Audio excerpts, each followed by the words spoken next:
When we're discussing about the design process, put one thing in your mind. Design is conceiving and giving form of artifact that solve problems. So it's all about solving a defined problem.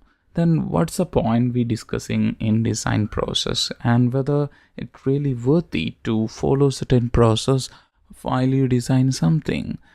So design never happens out of thin air. It starts from a human mind. It starts from articulations of ideas. And engineering is a creative process of turning abstract idea into physical representation or the product. So it's a conversion of an idea into material, a cognition into a product. So there is a lot of scientific tools and methods that can everybody follow, and you can reach your designs easily. So in this video we will be discussing certain scientific methods that every designers, every engineers can follow to easily reach their design.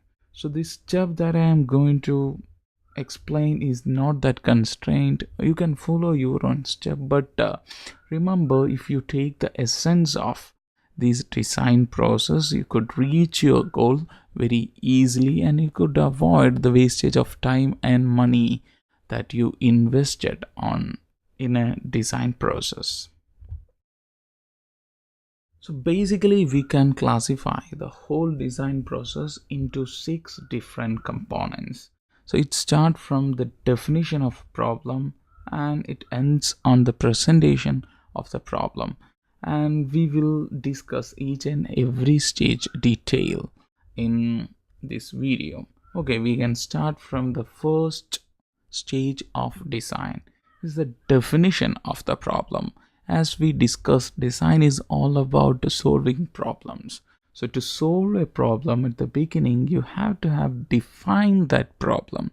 So why the definition of problem is that important in a design process? Because when you make an error while define a something, and there is no point of discussing solution of that product. So if you make a mistake at the beginning on the definition of problem, it will definitely reflect on entire design process. And when you define a problem, you have to identify that before. So you could identify many problems around you. Maybe you will get a problem from your client, or otherwise you can research on something and identify the problem. Is a different area. We'll discuss that later. So after identification of a problem, you have to define it. So define and identification is a separate thing, because identification happens within the individual, and while you define the problem, you can communicate that with a design group, or you can communicate that with others. So if you well define the problem, you can easily transfer your ideas and the statements to others.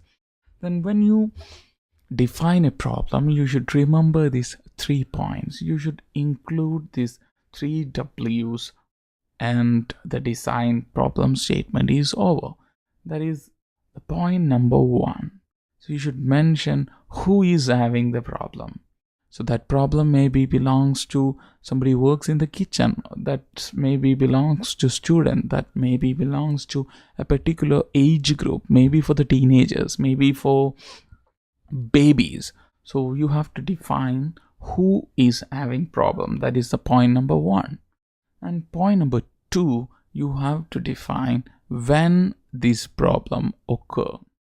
So when this problem occur means you have to explain the situations and surroundings. Maybe this problem occur at the morning due to certain condition. Maybe this problem occur at extreme sunny days due to extra sunshine. So this is all kind of defining the climate, defining the surroundings of the problem. It's almost indicate the reason of the problem.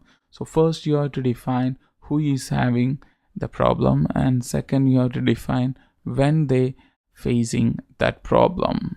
And the third thing that you should define is where. So when, who, and where. So where means it will give more details about the problem. So that problem may be is defined for a particular situation or a particular device, maybe with a particular process. So within the definition stage itself, you have to define these three things. Remember these three W's, that who is facing that problem, when they facing that problem, and where this problem occur. When you can include all these 3 points, your problem definition part is almost over. And then after the definition of problem, you have to validate whether your problem is valid or not.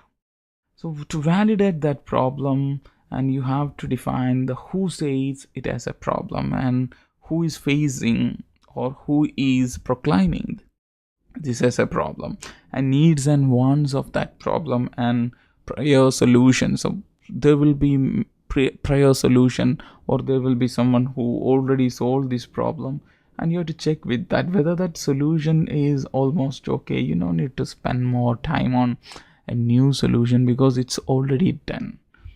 And the second thing, you have to justify the problem, that is problem worth solving. And every time design is a kind of a business proposition, and it's a business proposition in the sense that we are designing something or we are engineering something ultimately to make money, and you have to put that product in the market. So you every time you have to ask this question, is the problem worth solving? And create the design requirement specification is also part of the problem definition, that you have to mention the criteria and the constraint of your problems while defining the problem, so you could easily come towards the solution. In the problem statement itself, you can put the constraint and limitation of your problems. And after completing that problem definition, you could write a design brief. So design brief is almost a kind of documenting the problem. So design brief is a written plan that identifies a problem to be solved, its criteria and its constraints. It can be more a useful tool, and it can be useful like a thought process tool that used to encourage thinking of all aspects of the problem before attempting the solutions. So when you follow these stages, you can eventually write a design brief. So that's all about the first stage, or the definition of the problem, or to define the problem, and then you have to produce a design brief. And you have to remember one thing: after completion of every stage, we will be having a validating gate, or maybe you can call it as a security check, that after completing the definition of problem, you can comes to next stage. So before jumping into next stage, you could ask a question. If that security check is completed, you can jump to next, otherwise you have to return back.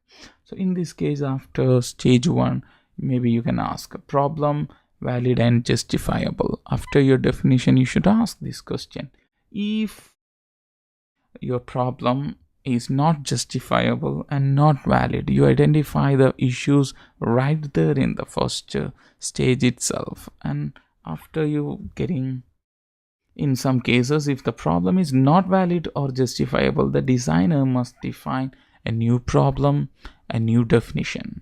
So if that happens, you have to go back and define your problem again. And fortunately, in this case, suppose you're getting yes, my problem is valid and justifiable, then you can jump into next stage. Ta-da! That's it. We reach the stage 2. It's generate the concept.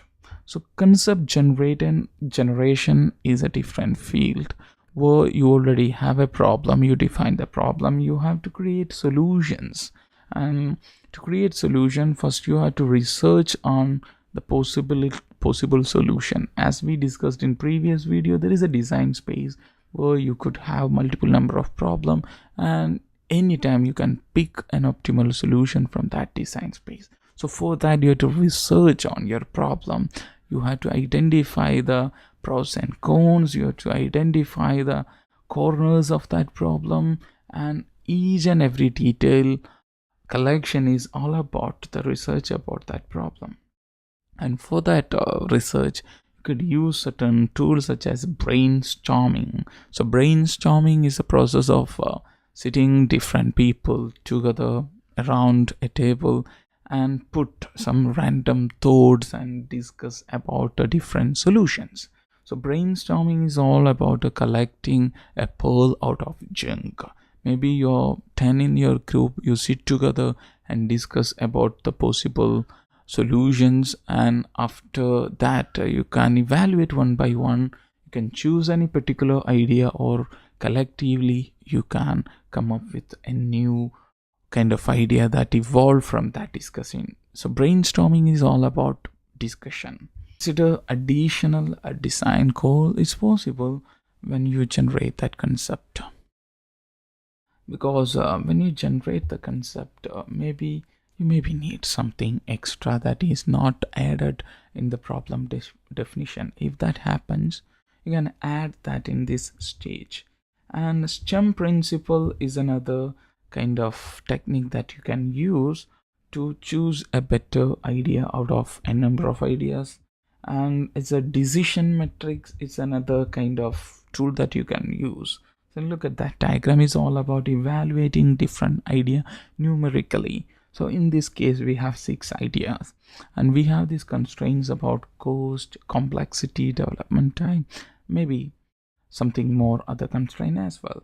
So for the time being, look at these 3 constraints. When I am taking idea number 1, I have 3 units for cost, I have 2 units for complexity, I have 1 unit for the development, and the total is 6 unit. And in the similar way, you can numerically evaluate your ideas, and obviously you can choose a better one which get good marks. So this is a way, it's a kind of decision metric. You can decide something numerically. Is a more scientific engineering way of choosing a best idea out of a number of ideas. So you can use this tool while deciding about the concept. And as in the previous case, we have another gateway, we have another security check after concept generation. So the question is, need technology exist? Suppose you generate a number of ideas and you find out something, there is no technology that I can relay right now, because my idea and my concept is very different, and there is no technology there in the market to materialize that idea. If that happens, it happens sometimes, because your idea may be new, there is no existing tool that you can use to materialize or to practicalize your idea. If that happens, you have to bring new technology. If the technology necessary to develop the solution does not exist, scientific research may be necessary to pursue a solution. So if you're getting no, you have to innovate, you have to research new tools, you have to research for new tools, you have to develop new tools, new scientific technologies to implement your concept. So that is a go back and come up with new technology and establish that concept. Or otherwise, you can change your concept and you can use a concept that can be easily solved through current technologies. And suppose, fortunately, you're getting yes, that I have the technology to implement this concept. You generate a concept and that can be easily implemented by the current technology what is existed in market. We are getting yes, and you can jump to the next stage of design. that is the developing stage or solution development stage.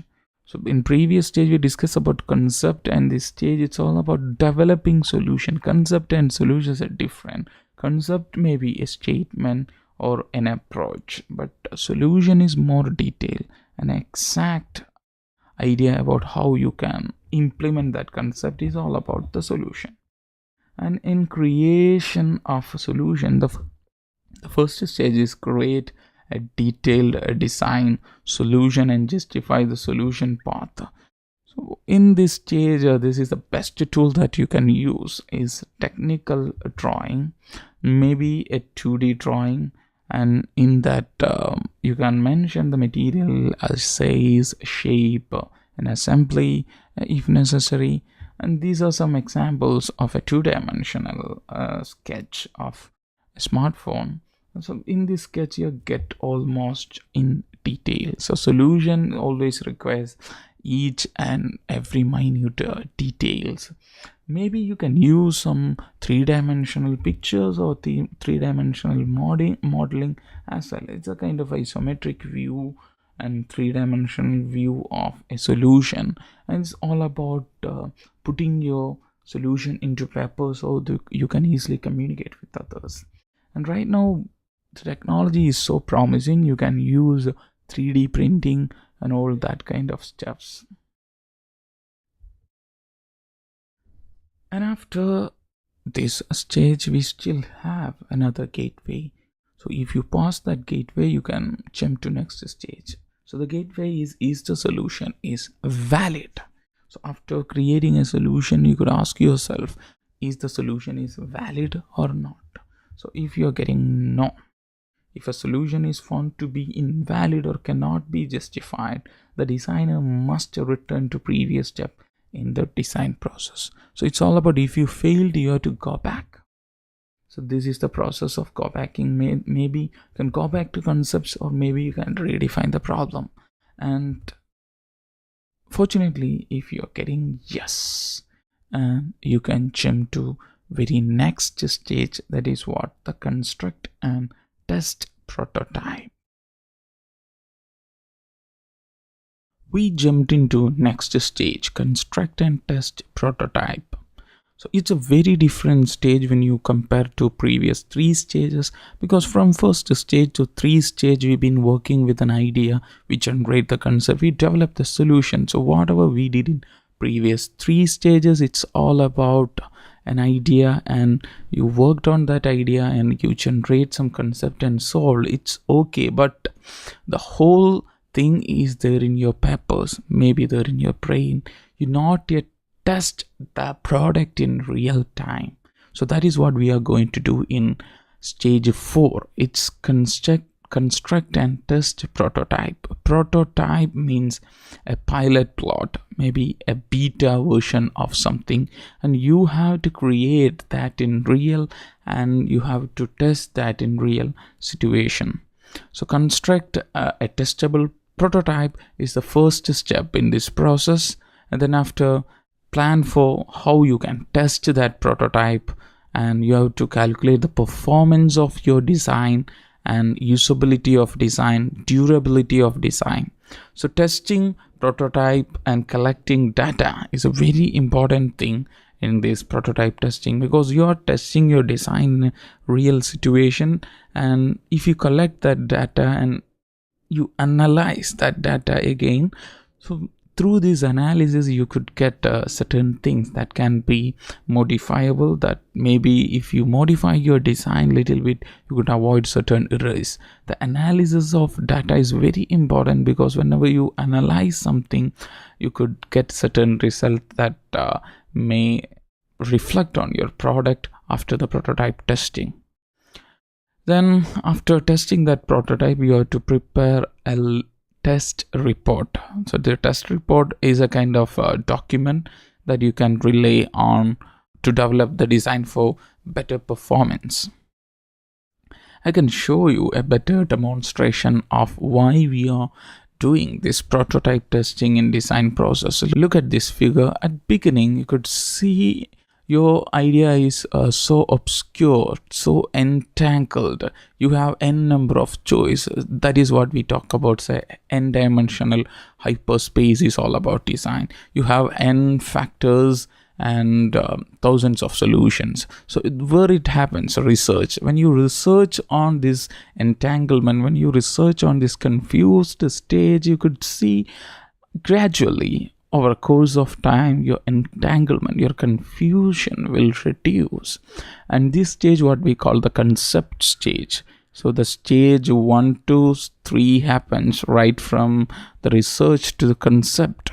And then after, even though you articulate whole concept together, even you have a good solution in your papers, still there is confusions, there is obscurity in your ideas because you not yet tested. And look at that figure. What happens when you trying to prototype your product? It will avoid confusions, and it will avoid unknown erase and anonymous factors that may influence your product, and it give you clean idea about the design.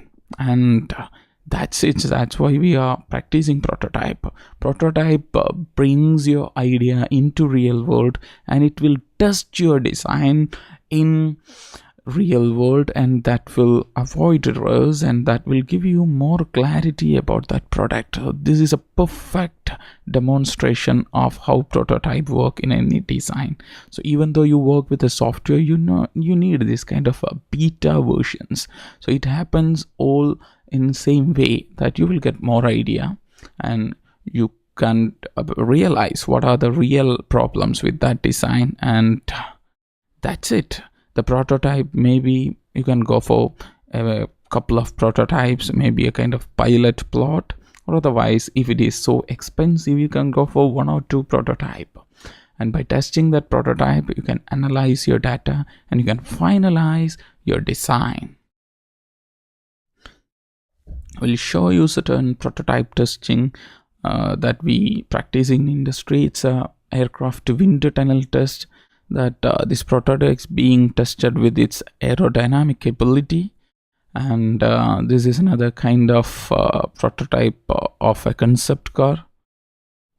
It's another prototype. You could see this is a kind of design geometry prototype, that if you need how your product will looks like, it's an automobile car, and it's made up of wood, just to finalize the design and the geometry of that product.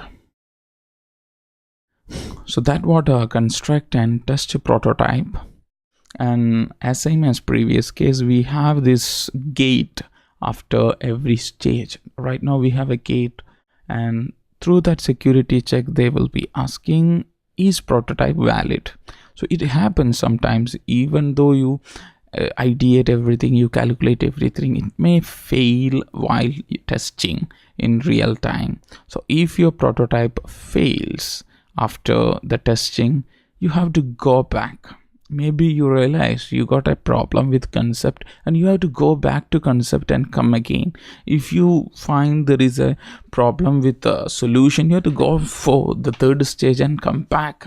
Even you realize sometime your problem definition has some issue while testing the prototype, you have to come back to step 1 and do the process all again. So fortunately, we are getting yes. If you successfully tested your prototype, you can jump into next stage, what we called evaluate solutions. So this is all kind of finalizing the solution. So evaluate the effectiveness of solution, and you will get certain analysis report from the prototype. Reflect that on your design. You get certain errors while testing the prototype.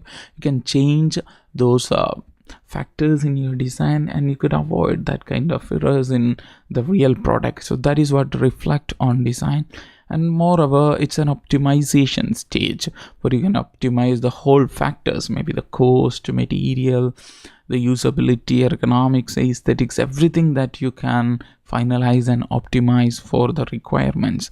And optimization require more data, and you're getting those data from prototype testing.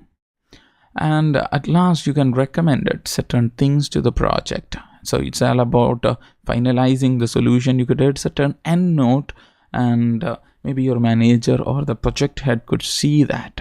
It's all about your extra ideas sometimes. That is what project recommendations. And evaluate the solution. After you evaluating the solution, it's all about finalizing or freeze the design. Then after there is no change in the design, you finalize the design or freezing the design, and you can announce the freeze of the design. And then after, if you realize there is a problem in solution while the validation, you have to go back as same in previous cases and come with something new maybe. But fortunately we are getting yes. That means you can go ahead. The last stage of the design process is present the solutions.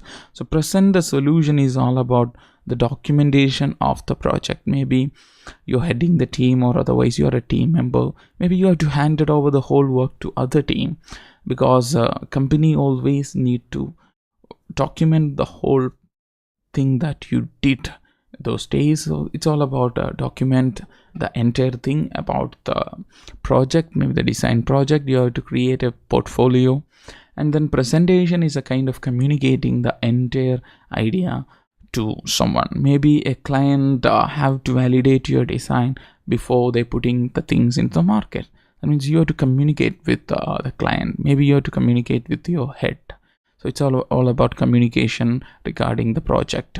So you can go for a formal presentation, a PPT presentation. Maybe you can use certain 3D models, and right now we have certain things like 3D printing. So you can print your design and can present that everywhere. You can bring your prototype. It's all about communicating the whole detail of design with others. So then after, the whole design process start from definition of problem and present the solution. And this is all about the design process. So remember, design process is often iterative. There is no one-way travel from definition of problem to present the solution, because every time you may fail, you have to come back with a new idea, and again you have to try until you reach the last stage. You have to try again. So this is what it's often very iterative process. And don't fed up and don't give up. This is what the entire design process, it's very iterative, and this is what we call a product innovation. Start from stage 1, it end on stage 6. And I will give you the whole detail that we discussed in this video as one by one stage. So stage 1 is definition of the problem, and then we brainstorm possible solutions, generate ideas, research ideas, and explore possibilities, and specify criteria and identify constraints. Consider alternative solutions, and you have to select a direction, select an approach. Then develop a written design proposal and a prototype. Then you have to test and evaluate that prototype. Then refine and create the design. At last, communicate the result with your client, with your project team or head. So this is more detailed stages of design, and we explain the whole design process as 6 stages in previous, but this is all about more detailed kind of design. Thank you for listening me, and if you want, you can download this slide from my SlideShare account, www.slideshare.net/Nasil. You can download it. Maybe you can share with your colleagues, with your students. Thank you for watching. Thank you. See you with another video.